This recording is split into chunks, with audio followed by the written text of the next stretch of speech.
Hola, ¿cómo están? Es una bendición poder compartir con ustedes el repaso de la lección de la escuela sabática. En este trimestre nosotros hemos estado estudiando el libro de Gálatas. Aquí está.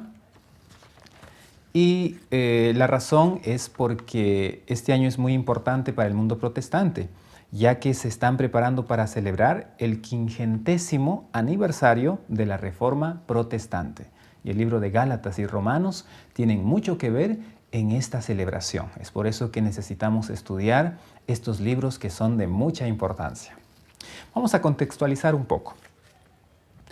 Vamos a ver lo que hasta aquí hemos ido aprendiendo en el transcurso del repaso de la lección. Número 1, Dios preparó a un pueblo cristiano a través de Pablo y Pedro. ¿Recuerdan la visión que tuvo Pedro? Para poder predicar el evangelio a un mundo que era gentil. Recordemos que en Antioquía se había concentrado el evangelio y de Antioquía, un centro que permitía compartir muchas culturas, se iba a enfatizar el evangelio a todo el mundo. Era por eso que Dios preparó el mensaje al mundo gentil, porque el mensaje iba a ser predicado a todo el mundo a partir de ese momento. Número 2. El mejor argumento que tenían los judaizantes fue acusar a Pablo de tener un evangelio y a la vez un apostolado basado en los hombres y no en Dios. Otro asunto enfocado en el mensaje de Pablo fue demostrar que primero Abraham creyó y luego de haber creído aceptó las promesas de Dios a través de la fe y la obediencia. Es decir, primero creyó y luego obedeció. Quizá este fue uno de los argumentos más fuertes de Pablo para hacer frente a los judaizantes. Luego, en un punto número 4, hemos visto que Pablo en Gálatas 3:19 tiene el propósito de mostrar que la ley tiene el objetivo de revelar al pueblo el pecado en toda su magnitud.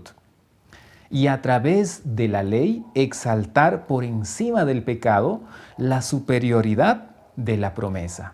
Este es el objetivo que Pablo plantea en relación a la ley. Y luego, como quinto punto, luego de esta declaración, pasa a explicar que la ley es el tutor, es decir, un guía que nos muestra el pecado, pero que su fin, el principal objetivo de la ley, es resaltar la promesa, que es Jesús, nuestro Salvador. En este contexto vemos el punto 6. Estar bajo la ley significa vivir sin la manifestación de la promesa. Es decir, si alguien vivía antes de que la promesa se hiciera realidad, es decir, la muerte y la resurrección de Cristo, vivía bajo la ley, porque la ley apuntaba a la promesa. O en otras palabras, también vivía dentro de la ley. Es por eso que Jesús, siendo la promesa, vivió bajo la ley, porque Él era el libertador, hasta que la promesa, o sea, Él mismo, se hizo realidad. Entonces, vamos a verlo de esta manera. Si una persona vivía después de la promesa hecha realidad, podía vivir en el Espíritu. Es decir, antes de Cristo, el pueblo de Dios miraba la ley para ver a Cristo. Después de Cristo, se veía a Cristo, entendiendo y comprendiendo el valor y la importancia de la ley que muestra la realidad del pecado y la solución al pecado. A través de Cristo, quienes vivimos en el Espíritu, apreciamos y valoramos la ley que no hace otra cosa más que exaltar lo grandioso de la promesa que es en Cristo Jesús. No más promesa, hoy día una realidad. Qué interesante.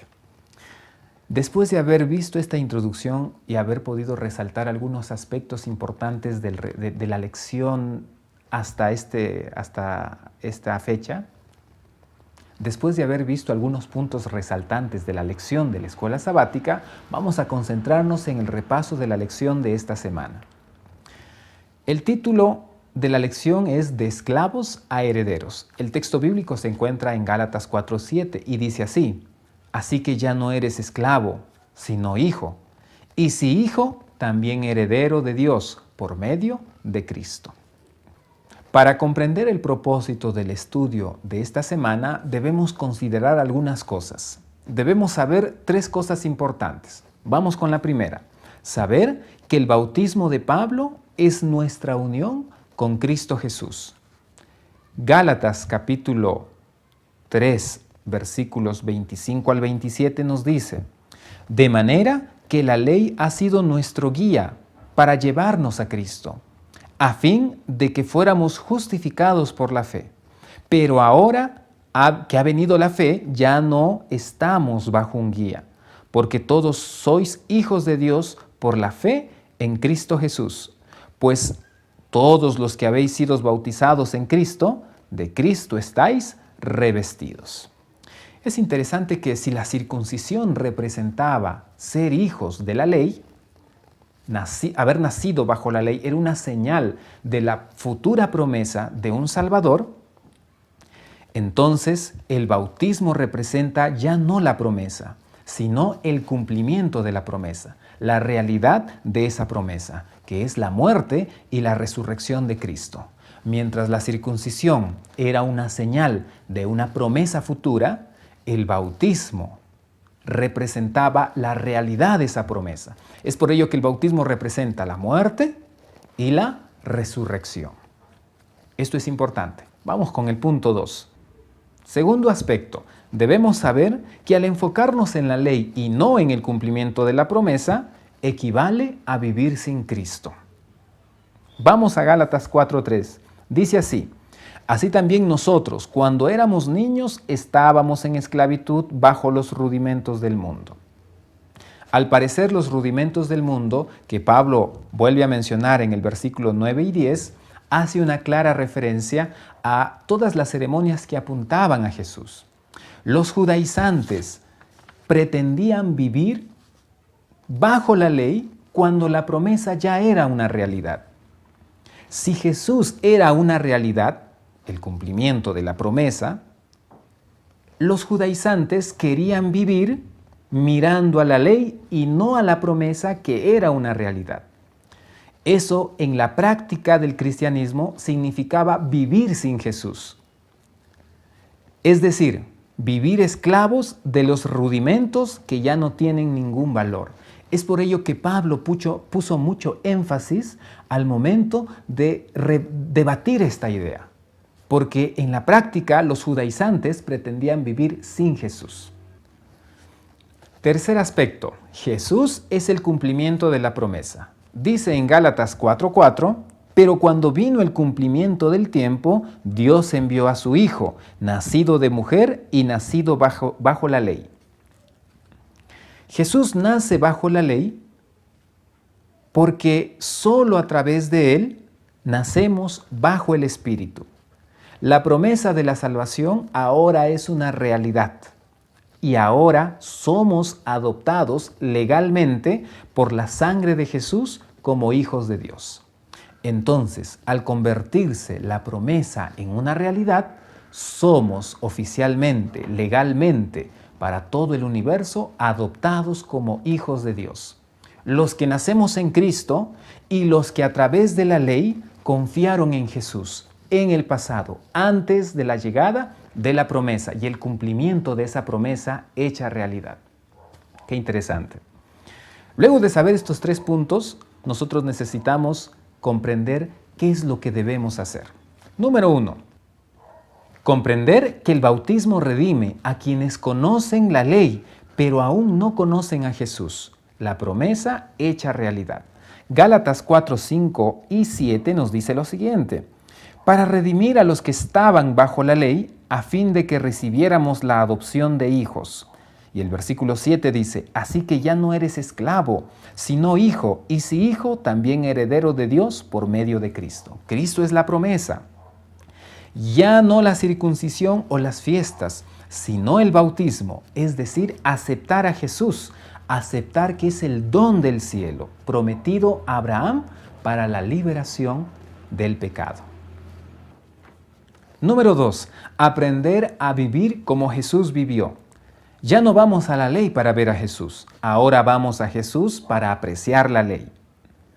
Número 3. Número 2. aprender a vivir como Jesús vivió.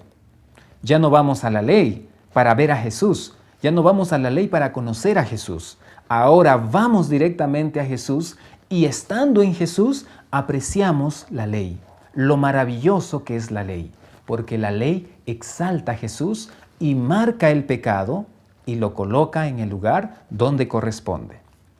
Número 3. Reconocer que todo lo que Dios enseñó en el Antiguo Testamento tiene como fin a Jesús.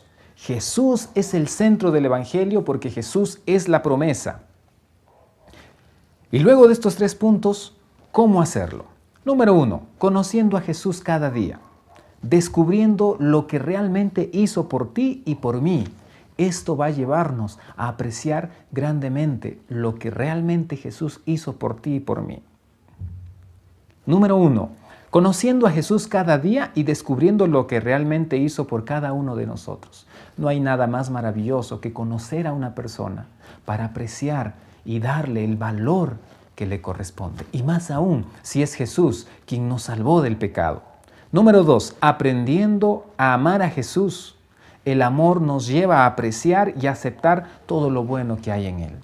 Y finalmente, meditando cada día que el plan de salvación nos muestra a un Dios que no es teoría y además responde las acusaciones de Satanás sin palabras. Al nosotros mirar el plan de salvación y ver la promesa hecha y cumplida a través de Jesús, podemos apreciar que tenemos un Dios maravilloso, que no es un Dios teórico, es un Dios de práctica. Que Dios pueda bendecirte en este repaso maravilloso y podamos todos juntos mirar el cumplimiento de la promesa que es Cristo Jesús.